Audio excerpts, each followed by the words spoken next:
So I had to really, start from scratch again, which basically I did it. Everything that I own right now, I did it with $30,000 that I have left over. So I own like $6 million worth of real estate right now, and all started with $30,000 that I had left over. What's going on, guys? Welcome to the Creating Wealth Podcast, where I, Kyle, from Kyle Curtin Real Estate, interview local top dogs in the real estate investing, wealth building, and personal finance industries. Let's build together.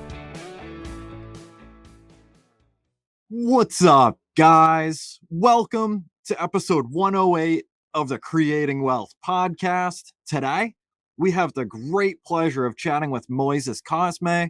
Moises is a rock star real estate investor out of Leominster, Mass, and licensed agent at Atlantic Coast Homes, and the owner of Vienna Property Holdings, an awesome local property management company.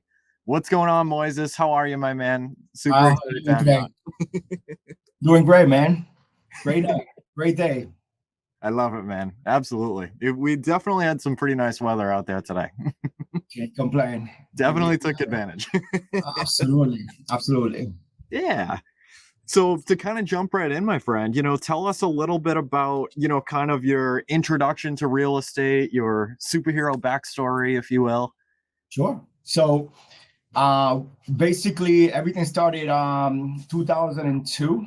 I was selling cars, and I sold a car to an owner of a mortgage company. And because I was bilingual, he offered me to give me a job on the spot. So decided to go check it out. Loved what he was doing, and I did mortgage lending for 10 years. After doing mortgage lending, I moved over to do real estate. I got my license, started doing real estate, all with the end goal of being an investor at one point. And here I am, 2002, and we are doing it. Absolutely, man. That's wicked cool. That's quite the way to kind of get started into the industry, Did you kind of have clients that were investors, and like certain gears started to turn and be like, this stuff is pretty interesting? Yeah, what made it really interesting, I always wanted to own properties. Mm-hmm. And I thought that if I knew how to do loans and then I got into real estate, I would have most of the information that I needed, which I was still short, because you need a lot more information than that. But it was a good framework to be involved in the transactions and understand it from the lender's point of view, and then as the buyer as well. Definitely, man, 100%. That's a really cool lens to be able to kind of jump into things for the first time, instead of most people that just kind of find out about it and don't really know too much about what's going on, to kind of have a real real solid direction, about one of the really big aspects of the investing space, the kind of the lending end of it. Correct. So how did that kind of translate towards that first property? So I was involved on a flip, just on giving them money. Mm-hmm. I wasn't too much involved in the actual process of it. I knew that we bought a condo in Boston, 3-family in Boston, and we did a condo conversion and we sold it separately. And I saw the returns on that. And that really started everything off, because I was like, well, wait a second. If you can buy a property and do a condo conversion and you can make X, I want to do that. And that what really inspired me to then start looking even more into that. I already had a framework of how much properties were going for, because I was helping people either finance it or helping them out with the actually finding the house. So it was just needed to find out how much work it would take to get that property, there, which that came afterwards. But I already had a decent framework to start with. That's awesome, man. That's wicked cool. It always blows my mind, seeing people, especially in, a market like Boston, it's like super expensive, like everywhere, and Right. seeing like, these like regular triple decker buildings and like people doing all these like crazy projects and everything. It's kind of funny, man, because my parents grew up in Charlestown, and one of my aunts used to have a triple decker in Charlestown, like way back in the day. And then they moved out of the city and kind of got away from it. But, kind of looking at like that neck of the woods now, I don't know too much about that space by any means. I don't do really anything in Boston, really. But, to see like, a regular triple decker like that, that she used, like, some of my parents and my family grew up on the second floor, like she had the third floor and whoever had the first floor at the time. And now years later, like somebody's able to come in and like literally do like a really crazy like rehab on like, all of those units and like split everything up. And, each one goes for like probably well over $1 million a piece. And it's just, it's really cool stuff, man. It's unbelievable. Yeah. So, I mean, so I got into that. I already had like 8 properties in 2008 before the market dropped. And I got absolutely killed when the market dropped. Because even when you're buying stuff, I had the money to buy the stuff, and I didn't understand really the process. I had an idea, but I fully didn't understand it. So I was buying properties up, whatever they were selling it on the market, not understanding buying something cheaper. Obviously, in case the market drops, you kind of insulate yourself somewhat from that happening. And I lost pretty much everything at that point. Wow. So I had to really, start from scratch again, which basically I did it. Everything that I own right now, I did it with $30,000 that I have left over. So I own like $6 million worth of real estate right now, and all started with $30,000 that I had left over. Wow. That's unbelievable, man. So yeah, the last 30 grand that I had, I really put that money into a really beat up house that I bought in Gardner for 60 grand.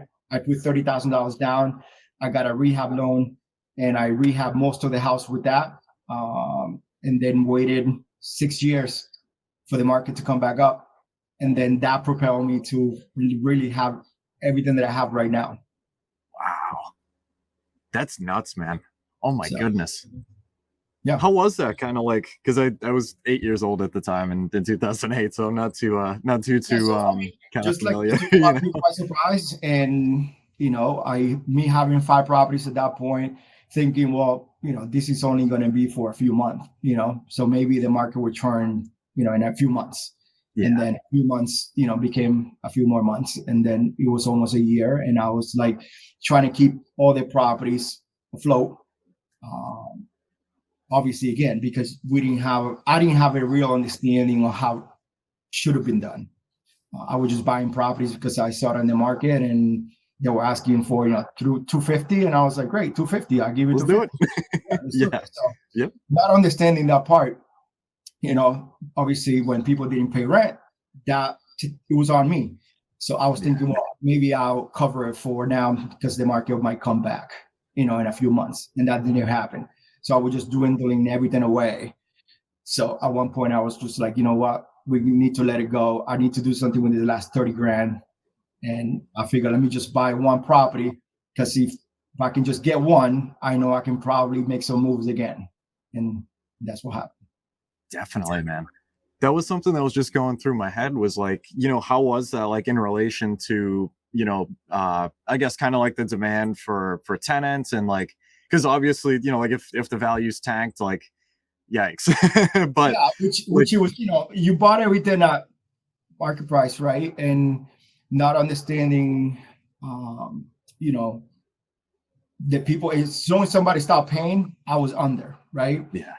I own a couple of single families, which it makes it easier to manage, but when they don't pay you, you don't have multiple properties. So in a 3-family, somebody doesn't pay, you still got rent coming in for 2 more apartments. Yeah. So it kind of softened the blow, right? So I own 4 out of their 5 were single family houses. Oh, gotcha. Mm-hmm. So getting pay, I didn't have a backup of like, oh, well, maybe the second floor or third floor would pay, and then that's most of the money there. That didn't happen. So I was living in a 3-family that I own, that I also put my family in there to live with me. Mm-hmm. So it was multiple bad decisions all the way through. But I mean, nobody could have expected something like that, though. Like that's how everybody. I feel like most people out there think is like, oh, like if I could just pick up like a bunch of properties, like it's a fantastic idea, like because it is, you know what I mean, and just kind of some of those situations that might be like completely unexpected, that kind of tested things a bit. Right. So that project in Gardner. So it's kind of funny, man. Like I never actually really heard of Gardner until probably like 2 years ago. And not too many people did either. I've probably done over 15 flips in Gardner. Wow. Because I was doing flip when really nobody wanted to go there. Mm-hmm. So I lived there, so I knew the area, and I knew that it will get there at some point. It will get there.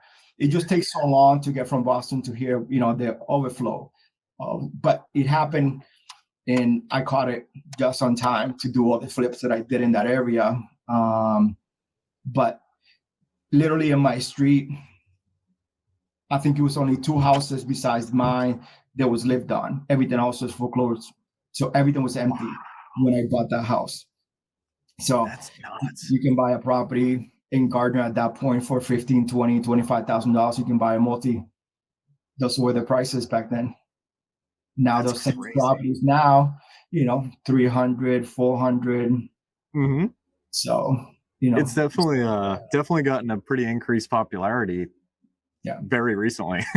Yeah. very. It all happens because, Leominster gets too expensive. It overflows to Fitchburg. Fitchburg gets too expensive. Overflows to Gardner. And then, now that's why you see the prices in Gardner, Athol, Orange going up, because the overflow just keep flowing to those areas. Keep going Route 2 west. They just keep overflowing that way. Definitely, man. It's super interesting, like kind of how it works. You know what I mean? Like how everything like kind of spreads out, and Absolutely. How people might get like priced out, but it's like, oh, it's the next town over, like, it's not that bad, and then that just keeps happening over and over and over and over again. Yeah, exactly. Yeah. It's crazy stuff. Yeah, absolutely. That's cool, man. So take us kind of through, like you do that first project in Gardner, things go pretty well, you're kind of back on the horse, I guess you could say. What's kind of like the next moves after that? Is it like continuing to look for? Yeah. So basically, what I did was once I sold that house for 180, I made $150,000 on that purchase. I bought a property that it was on my wife's family. I bought that property in Lancaster, and I rehabbed it completely. 2 years later, I sold that property and made $300,000. Then from there now, I bought a 2-family. Actually, it was a 2-family in the front and a single family in the back. It was considered a 3-family in Leominster. And what I did on that was I split up the 2 houses into 2 different lots and sold each house separately. And that was another move that after that move really propelled me to do it all by myself. I had some investor friends on the first couple of houses, but after I split the 2-family and the single in Leominster, basically that really propelled me to be like, okay, well, now I have the money, I have the knowledge. Now let's push this forward now. Absolutely, man. That's super cool. Were you able to use like conventional financing for it? Like, cause it was like a 3-family, and then, or did you have to? Everything that I bought, it was at that point, I did it with Enterprise Bank, 25% down, because I didn't know anything else. So I did it with Enterprise Bank, 25% down. They give me 100% of the purchase of the renovation. So they gave me all the rental. I split up the lots. We finished renovating the 2-family, sold it for $300,000, which was my note with all the work included. And then when I sold the single family for $256,000, that was all profit. Beautiful. That's nuts. But that's understanding a little bit more that was a non-conforming lot. They already had their own separate driveway. So we already had a lot of things there. It just, when people don't know, can't see the potential on something like that, because the house was already in the market. And people were scared of that. And, knowing how everything works, you see an opportunity in something like that. That's unbelievable, man. Exactly like you said, to be able to have the vision, to be able to see things that, most people, to your point, like might, kind of get scared off by or intimidated by. But there could be like just an absolutely unreal potential depending on who's actually looking at that, from a certain angle. It's really crazy stuff, man. Like even something that was going through my head recently was like, even like driving down the street. Like, I don't know why, like this just like popped into my head recently, but like, even like just driving down the street, like, like on my way to work or something like that, like the amount of like properties, whether they're like single families or like commercial, like, like storefronts or whatever it is, like there could be so much opportunity, like, and a lot of like problems that you might be able to solve, or like, opportunities that you might be able to give people, like literally just going down the street. And like they're there, like it just needs like one person like actually reaching out and being like, oh hey, like we might be able to, would you consider an offer on this, or whatever the case may be. But it just, I don't know, it was just kind of one of those weird things that happened one day. It was like, oh, like literally, like who knows, like maybe this guy is trying to move to Florida, and like he's in like a really like, kind of tight position, and like things are messed up. Or this guy has an office building, and or this company has an office building or something, and there's like a ton of vacancy. Like, like who knows, like maybe you could be a guy to be able to take an opportunity like that, like bring it to someone else, or like, pull a bunch of people together and like just really like just implement like some sort of strategy or something. Like, I don't know, it just we're problem solvers, right? As an investor, that's what we are. We solve other people's problems, and the reason why we get good money is because the bigger the problem, the bigger the profit, really, right? Definitely. So if they would have been able to do that, they would have done it already. Yeah. But they can't. So they need an investor to come down and say, listen, I will give you X because I'm going to fix that problem for you, right? Mm-hmm. That's what we try to do. And I always look at every property on how to maximize the value on it in every single way. Definitely. You have to look at it that way every time. Absolutely, man. 100%. And it's really crazy. Like, I mean, another story, kind of along the same vein. There's an investor up in New Hampshire named Mike Ketchen. I'm not sure if you know Mike Moises, but he did a project, I believe it was last year, and there was a property that was literally like built out into the water on, like, I don't know if it was the seacoast of New Hampshire or what it was. And I'm kind of butchering the story because I'm trying to remember the big pieces of it. But basically, like this property, I don't know if it was on stilts but anyway, like part of it was in the water, and it was on the market for absolutely forever. Like price kept dropping and everything like that. And like nobody could get insurance for it because there was no insurance company that wanted to touch that thing with a 10-foot pole. Well, Mike saw a huge opportunity there, had a phenomenal insurance company to be able to come in, build a solution into this thing. He ended up buying the property and like made like a crazy amount of equity off of it. And like I just, those kind of stories are just wicked cool, man. Just seeing things from a different angle. I bought a year ago, I bought up the old plumbing and heating in Leominster, which is in Pleasant Street. I bought a building. It was, like I said, it was an old plumbing and heating company there. It was in the market for almost, I don't know, maybe a year. And we're going to take that down, and we're going to put 16 apartments and 2 commercial offices there. Beautiful. So, and it was there for almost a year. Like I said, you have to look at certain things with a different lens to be able to come up with these things, and then, make more money and something like that, 100%, man. And it's really cool too, especially like, who you surround yourself with, and like always, like consuming some sort of content, or, like reading books and stuff like that. Like, I feel like just the more that you consume and like the more kind of conversations that you have and stuff like that with, a lot of the different people from like meetups or, um, just from like Facebook and social media and stuff like that. Like it's such a wealth of knowledge that you're able to just pool. You know what I mean? Like, I think networking, period, in this business of like investors, property owners, landlords, the people that you meet and the more network that you include yourself with, it's going to help you regardless.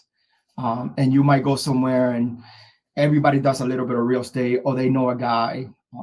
And the more connections you make with different people, it will bring you, maybe not now. I've done things with people that I've met them 10 years ago. And now we're doing something together after 10 years. So it might not be instantly, but it will grow. And then you'll find yourself doing something that you met with somebody, 5-10 years ago. Mm-hmm. It's a really beautiful thing, like you never know who you're going to run into and exactly, like what opportunity could come up like years down the line, and who knows, it's crazy stuff. Yeah, absolutely. So Moises, I did want to ask you a couple questions from this list here.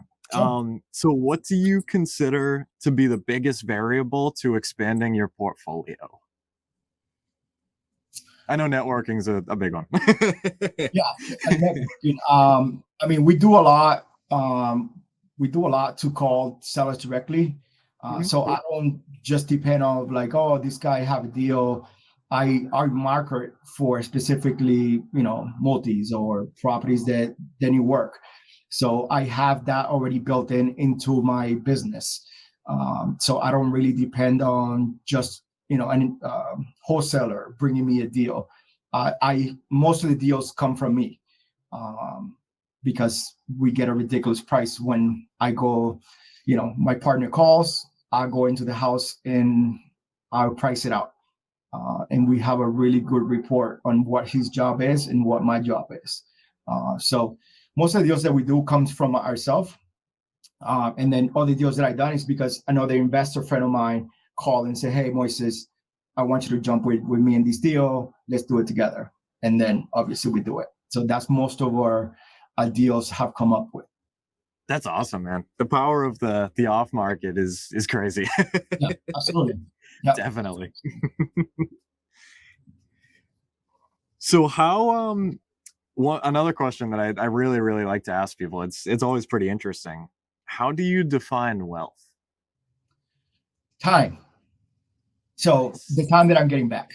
The reason why I wanted to get more involved into investing, I wanted to have more time with my family. As a real estate agent, I was pretty successful, but I was always on the go. So I came to a point that my son said at school that I didn't live at home anymore. And that was shocking to me because the reason why he said that is because he didn't see me that much, because I would be gone by the time he woke up. And then when I came back, he was already asleep. So in his eyes, it was true. I wasn't home. So that really made a huge impact to change what I was doing. And I'm like, okay, well, I need to think, how can I make more money and spend more time at home? And then I decided to slowly leave real estate of like transaction and get more involved into investments and holding properties. So that's, to me, the time that I got back is wealth. I love that, obviously, it doesn't hurt when you have, while you sleep, you're making money. That's also great. Definitely the best of both worlds there. Exactly. I remember I remember when you gave the presentation in Leominster at the meetup a couple months ago, and you mentioned that like when your son said that, like it really like hit me hard, man. Like just kind of like the balance, you know what I mean? Of like, I know like Nick and a lot of those guys refer to it as like the 5 F's, or there's like a million different like things for balance and stuff like that. But just kind of like making sure that like you're able to fulfill like a lot of those different areas. Cause like it's so interesting, man, because like I feel like most of us in general, kind of regardless of the field that we're in or our activity that we're doing, like it's like you might lean like too far in one direction sometimes, and then like other things start to suffer, and like you don't really know until like certain things are happening and like everything's kind of going on, and it's really interesting, you know what I mean? So yeah, especially when you're motivated to get to a certain point, right? yeah, and you like focus on like, I need to get here. Yep. And for myself, it's like, I'm going to get there regardless. I don't care what you say, I'm going to get there. And you can lose yourself on that, right? And just because you're so focused on that, the people who love you the most end up taking the brunt of that, right? So it was very difficult for me at some point, like trying to balance life, family, work, because I'm like, well, if I need to be successful, how am I going to pull this off? So it took some time to figure that out. And the more deals that I did and the more properties I started holding, and the money started coming in without me doing too much at that point, it started changing a lot of things, and then I could start figuring out, okay, well, my schedule is only from this time to this time, and that's when I'm going to work, which I never really had like guardrails on, like, you call me at 10:30 at night, 11 o'clock, I will pick up the phone and, what do you need? How can we do something? That was me. So, putting some, okay, well, 7 o'clock or 8 o'clock, I'm done. Like, I need to shut it off and spend time with my family. So it was hard to get it all together. Definitely, man. I can imagine, especially like, with the picture that I feel like, society paints often, of entrepreneurs and investors, like always going, like, sleep is for the weak, like, and like it needs to be going around the clock over and over and over and over again. And I feel like there's definitely a couple pieces of, kind of the general stigma of that are missing. You know what I mean? It's because you do need that, like, I need to go and get it, but you can't forget that, especially if you got a family with you, you can't leave them behind, because it's going to fracture it. And then, you're going to have all that issues besides that. So definitely, man, 100%. So what is something that you thought about business, networking, or wealth creation that kind of changed as you went along? Business. That you cannot do as a business. You cannot do it all yourself. And to me, I align myself with people who are more successful than I am, because I need to learn from them. I'm always learning. I might have a lot of knowledge in a lot of things, but I'm always learning every day. I'm flexible. But to me, having somebody else do something that you're not good at is key. I'm not really, can I do spreadsheet? Yes. Can I sit on a computer all day and do things? Yes. This is not what I like. So once I started understanding what my strong suits were and how can I replace the ones that I didn't want to do, things really started taking off. Definitely, man. It's super crazy, like, and especially, some of the books and stuff like that out there, like The One Thing. It seems like, oftentimes, like, like you hear from like, some of those books and podcasts and stuff like that, like almost like you said, finding like the smallest like quantity of things in your business that like you absolutely love doing, and like you can like really hit the pavement like all the time and just keep hammering it. And then, kind of delegating things out as necessary. And it's a really cool thing, especially, with the implementation of like, virtual assistants and stuff like that. I don't know if you kind of dabble in the VA space at all, but I did at some point. Yes, I did. It worked. It just the phone calls they were making for us when you got to make a phone call about a short sale, those are very tough conversations to have. And you get a lot of no's and a lot of people who are not very happy that you're calling them. So that's that was the reason we tried them, just to see how that will work. But my partner, his main job is back end, computer, anything that has to do with that, that's on him. I will take care of property, I will take care of renovation, I will take care of the how the property is going to look at the end, negotiating with contractor, cabinets, granite, whatever. That's my job. So I'm always out on the street, just talking to the people, negotiating different things. That's really where I stay. That's awesome, man. Definitely. Yeah, no, it is a really, really, really cool thing. You know what I mean? To kind of be able to, like, delegate some of those different pieces and stuff like that. Because it takes so much time. So if you're really good at one thing, but you don't have enough time to do it, it's going to hurt your business. Yeah. So if I got to sit in front of a computer all day to try to figure out a spreadsheet to make sure that my business continue running smooth, then I don't have time to actually be out there talking to people or talking to sellers to try to sell, buy their house. So you need to put that into perspective and see where your time is well spent, where you're going to make the most money, with your time. So absolutely. What's kind of a tip that you might be able to give for people, like, just kind of, whether it's like, starting to kind of like jump into the real estate space and maybe like starting to do lead gen and kind of like beginning where, like, most people are just kind of like starting to do everything themselves and, like, trying to get things set up and stuff like that. So if you're going to do lead gen, you can't just try for a couple of weeks and stop. Like, you have to continue. And this is all a numbers game, right? The more people you talk to, the more no's you're going to get, but you're also going to get a yes in there. So if you only talk to 10 people, right, that's not enough. You need to talk to 100 to maybe get one, but you know the number now, right? Yeah. So this is a numbers game in anything that we do, right? The more properties we're going to see, we're going to get one yes out of that, But if you're only doing 2 or 3, you're really not giving yourself that many chances to get a yes. So you have to keep grinding when it comes to that. And investing, I like to tell people to understand how to calculate how much thing costs on a house for renovation, because then that will help you kind of get an idea of, like, if you have a deal or you don't, instead of just waiting for a contractor to come in and give you an idea.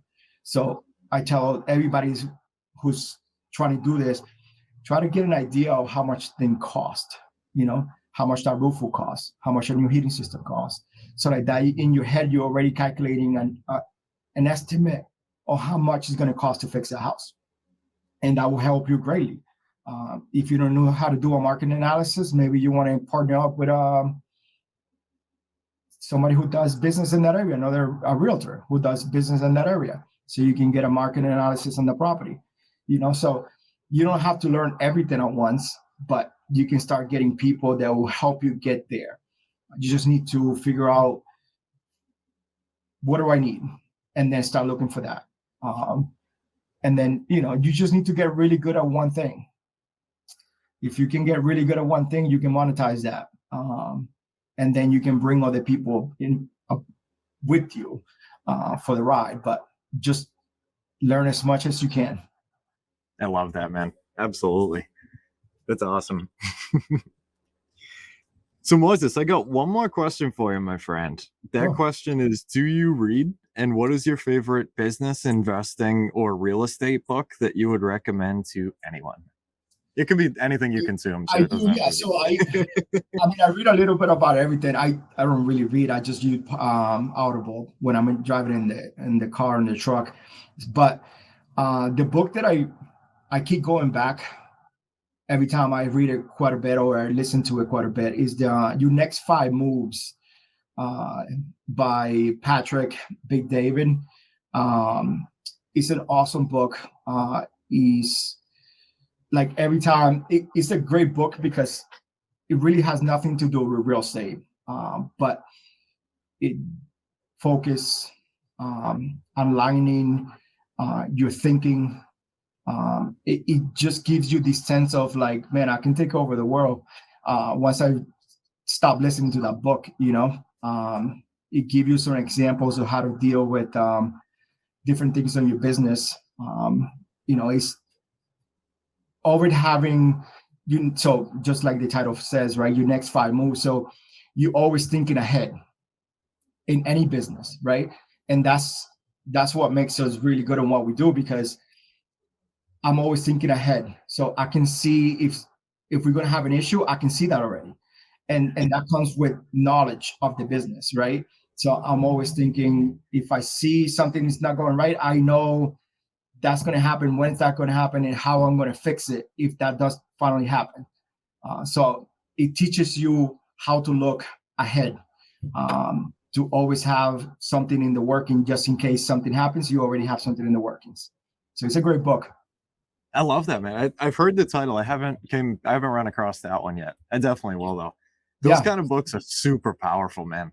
Absolutely. Like, those ones are, I'd say those ones are probably more, I don't know. I think I like to read like more of like those, like mindset and kind of like, I don't know, like just like those like business, like general business kind of books. I mean, obviously like with the real estate, like tactical stuff too, but like I really like that, like foundation setting, like that specific like kind of category of media. It's really I listen to some podcasts and books about investing, or it just, to me, I'm always careful on what I really follow, because when you listen to a podcast or you listen to somebody talk about in a different state, some things are not very similar here. I bought a property for $40,000, $50,000, and I did 30 deals that year. Well, none of the properties here are $30,000.